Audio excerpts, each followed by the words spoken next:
Matthew, chapter 21. Jesus enters Jerusalem. When Jesus and his disciples came near Jerusalem, he went to Bethphage on the Mount of Olives and sent 2 of them on ahead. He told them, "Go into the next village, where you will at once find a donkey and her colt.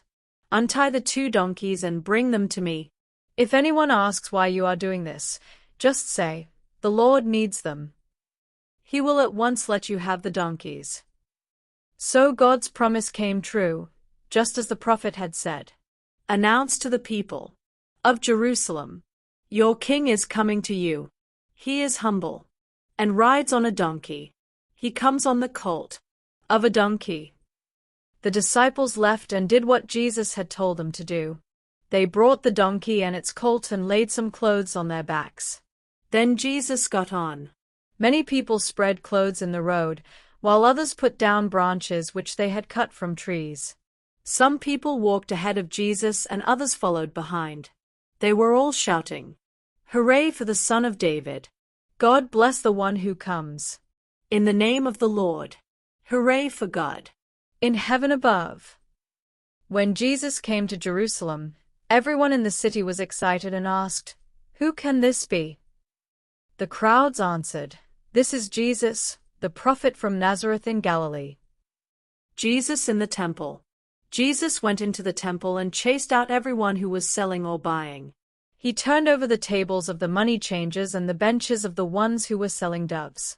He told them, "The scriptures say, 'My house should be called a place of worship,' but you have turned it into a place where robbers hide." Blind and lame people came to Jesus in the temple, and he healed them. But the chief priests and the teachers of the law of Moses were angry when they saw his miracles and heard the children shouting praises to the Son of David. The men said to Jesus, "Don't you hear what those children are saying?" "Yes, I do." Jesus answered, "Don't you know that the scriptures say, 'Children and infants will sing praises'?" Then Jesus left the city and went out to the village of Bethany, where he spent the night. Jesus puts a curse on a fig tree. When Jesus got up the next morning, he was hungry. He started out for the city, and along the way he saw a fig tree. But when he came to it, he found only leaves and no figures. So he told the tree, "You will never again grow any fruit." Right then the fig tree dried up. The disciples were shocked when they saw how quickly the tree had dried up. But Jesus said to them, "If you have faith and don't doubt, I promise you can do what I did to this tree. And you will be able to do even more. You can tell this mountain to get up and jump into the sea, and it will. If you have faith when you pray, you will be given whatever you ask for." A question about Jesus' authority.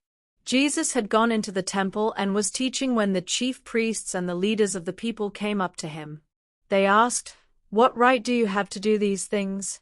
Who gave you this authority?" Jesus answered, "I have just one question to ask you. If you answer it, I will tell you where I got the right to do these things. Who gave John the right to baptize? Was it God in heaven or merely some human being?" They thought it over and said to each other, "We can't say God gave John this right. Jesus will ask us why we didn't believe John. On the other hand, these people think John was a prophet, and we are afraid of what they might do to us. That's why we can't say it was merely some human who gave John the right to baptize." So they told Jesus, "We don't know." Jesus said, "Then I won't tell you who gave me the right to do what I do." A story about 2 sons. Jesus said, "I will tell you a story about a man who had 2 sons. Then you can tell me what you think." The father went to the older son and said, "Go work in the vineyard today." His son told him he would not do it, but later he changed his mind and went. The man then told his younger son to go work in the vineyard. The boy said he would, but he didn't go. Which one of the sons obeyed his father? The older one, the chief priests and leaders answered. Then Jesus told them, "You can be sure tax collectors and prostitutes will get into the kingdom of God before you ever will. When John the Baptist showed you how to do right, you would not believe him. But these evil people did believe. And even when you saw what they did, you still would not change your minds and believe. Renters of a vineyard. Jesus told the chief priests and leaders to listen to this story. A landowner once planted a vineyard.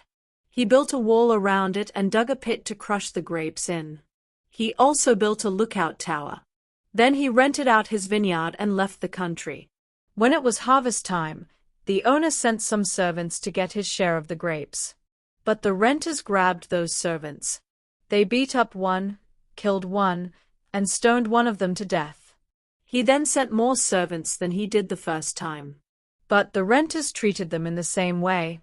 Finally, the owner sent his own son to the renters because he thought they would respect him.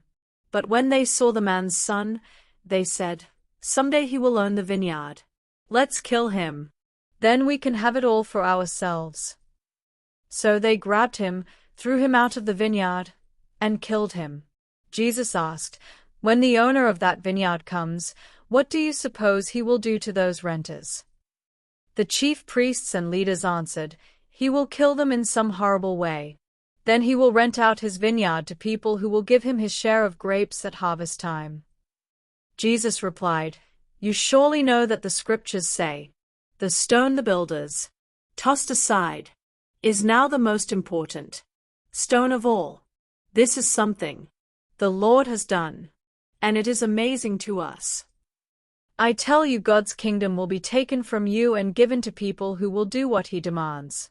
Anyone who stumbles over this stone will be crushed, and anyone it falls on will be smashed to pieces." When the chief priests and the Pharisees heard these stories, they knew Jesus was talking about them. So they looked for a way to arrest Jesus. But they were afraid to, because the people thought he was a prophet.